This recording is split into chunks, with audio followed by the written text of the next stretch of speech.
International travelers to the U.S. have reportedly declined sharply since President Donald Trump returned to office, with government data showing a nearly 12% drop in overseas visitors in March compared to the same month last year.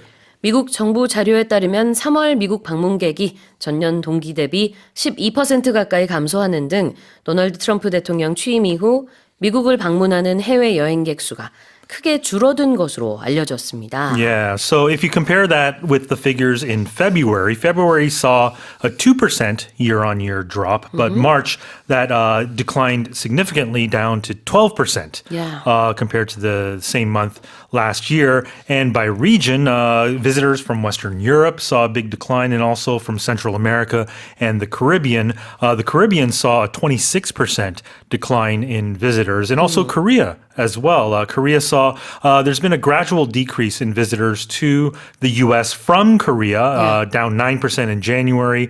Last month, it was down 15%. And I would guess that a lot of these reasons is because of many of the Trump administration's policies, their sort of hostile rhetoric. All this combined is making for people maybe thinking of other places to go visit aside from the U.S. And some experts are saying that all this could translate to a loss of almost $9 billion in lost tourism and travel revenue for the U.S.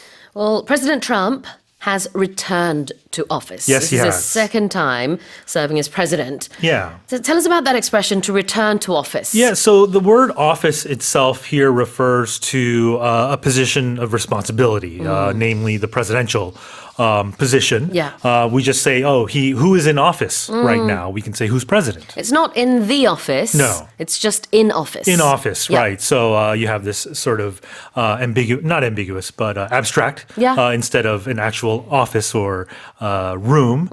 So when you return to office, this is rare because we have Trump who has been reelected to a non-consecutive term. Yeah. It's only the second time that's happened. So That's right. you can use that in this instance of returning to office. But I guess you could use it if you are if you win a consecutive election I guess as well. so, yeah, Right? sure. But you're actually staying in office. But Yeah. normally you would say to enter office, right? In Korea, in June, we're going to have a new president enter office or come into office. Okay, right? enter office, come into office. Again, no the here. So if you say the office, you're actually talking about a 사무실. Yes. Or, like a meeting place or somewhere you work. 어떤 이제 정말 물리적인 오피스를 말할 때는 the office, my office, his office, her office 하겠지만 Yeah. 그냥 office일 때는요.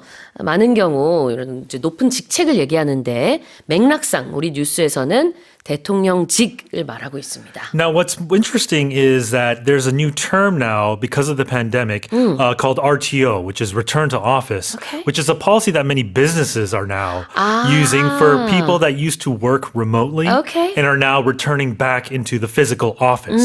So these return to office policies, this is a different meaning. Sure.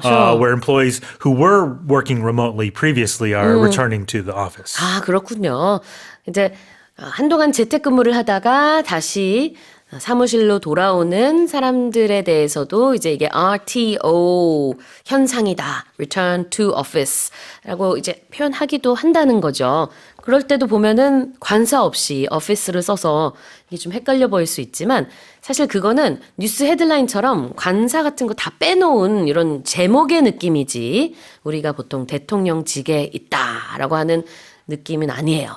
So even though they look the same, return to office as a policy for employees is just, basically saying people are returning to the office. The office, in that case. And when a president returns to office, that means he or she is the president again. Again, right, exactly. All right, now let's look at this term, overseas visitors. Yeah, so this is an interesting one here because I had to do a little more research because these figures do not include visitors from Canada and Mexico. Okay. Now, in Korea, you hear this term all the time, overseas visitors, Yep. foreigners, tourists, because Korea happens to be a peninsula, Yeah. and I'd say all of the visitors come from over a sea. But for the U.S., would you call a visitor from Canada overseas? What about Europe? Right? 'Cause Europe, Europe you would, but within Europe, let's say if you live in Germany, would you call someone from France overseas? Because you share a border. Yes, I it's see what you mean. overland, right? Yeah. So in this case, in Korea, you would use overseas a lot. So you can interchange this with cross-border visitors, possibly. But just keep that in mind because it doesn't always necessarily have to be over water. But if you want to be technical, I think overseas might not be the right term to use. I wonder if our listeners ever thought of that because that actually didn't cross my mind initially. But now that you mention it, it is such an interesting point. 우리는 사실 관광객, 해외 관광객 이거 뭐 같은 말이라고 볼 수 있겠죠. 외국에서 온 관광객이나 해외에서 온 관광객이나 똑같은 말이에요. 왜냐면 우리는 삼면이 다 바다고 사실상 뭐 다 그 바다를 통해서 관광객이 Essentially an island, 그렇죠. right? Yeah. 뭐 북쪽으로는 오지 않으니까. 그래서 사실상 우리는 그냥 외국이나 해외나 같은 말로 쓰지만 우리 같은 이런 반도가 아니라 뭐 섬이 아니라 그냥 다 내륙으로 이렇게 이어진 국가들 같은 경우에는 해외라고 잘 안 하겠네요. No, 그냥 I don't think so. 외국이라는 Yeah. 말을 그러면은 외국이라는 단어를 영어로는 이때 뭐라고 하면 된다고 하시죠? 아까? You could say cross-border visitors. cross-border. Yeah, because they're crossing the border. 국경을 넘어서 Yeah. 오는 외국 사람. 이런 좀 다른 단어를 써야겠다라는 생각. 그래서 미국 소식을 지금 전하면서도 overseas visitors, 해외 관광객들이라는 이 표현 안에는 캐나다나 멕시코에서 온 관광객은 포함이 안 된대요. It wasn't 맞아요? included in this report because 네. they report their figures a little later. 그렇군요. 예, 알겠습니다. 좀 아주 기술적으로 전문적으로 가자면 그렇다는 거예요. 테크니컬하게 본다면. But it's also one of those things because if you're in Korea, you hear this expression so often, you get used to it. But it got me thinking for a little bit as 그러네요. well. 네. 일반적으로는 뭐 큰 차이점 없이 써도 되겠지만 이걸 엄밀히 따지면 if you get really technical about it 그러면은 이게 주변에 바다가 있는 나라인지 아닌지 진짜 바다를 건너온 건지 좀 따지게 되네요. 자, overseas visitors까지 봤습니다. 다시 한번 제가 읽어볼게요. International travelers to the US have reportedly declined sharply since President Donald Trump returned to office, with government data showing a nearly 12% drop in overseas visitors in March compared to the same month last year. Let's move on. More than 20 robots have raced against thousands of human runners at a half marathon in Beijing, marking the first time machines have competed alongside people over a 21-kilometer course. 중국 베이징에서 열린 하프 마라톤 대회에서 20대 이상의 로봇이 참가해 수천 명의 인간 주자들과 함께 달렸습니다.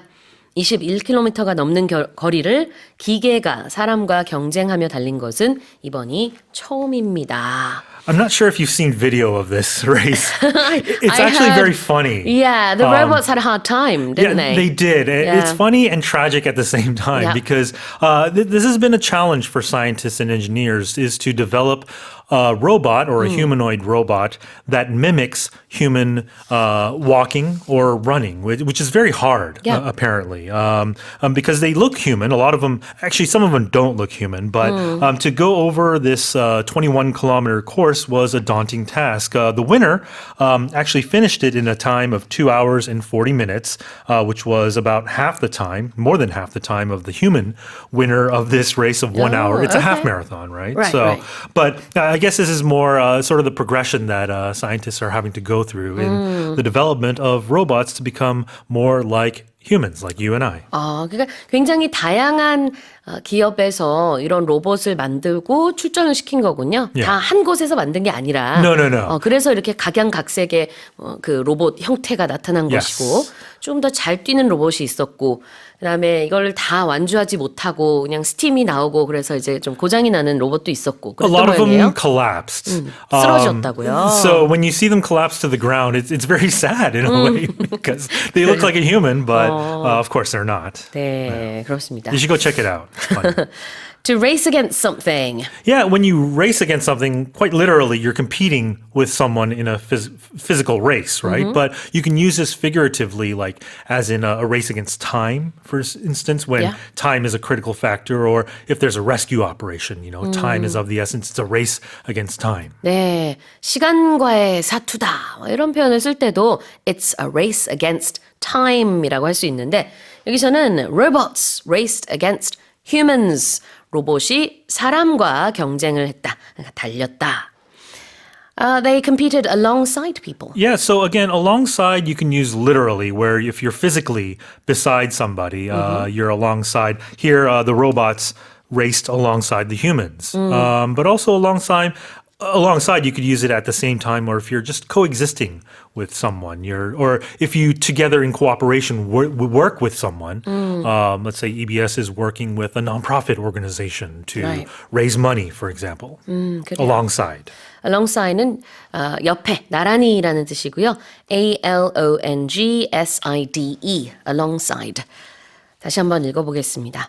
More than 20 robots have raced against thousands of human runners at a half marathon in Beijing, marking the first time machines have competed alongside people over a 21-kilometer course.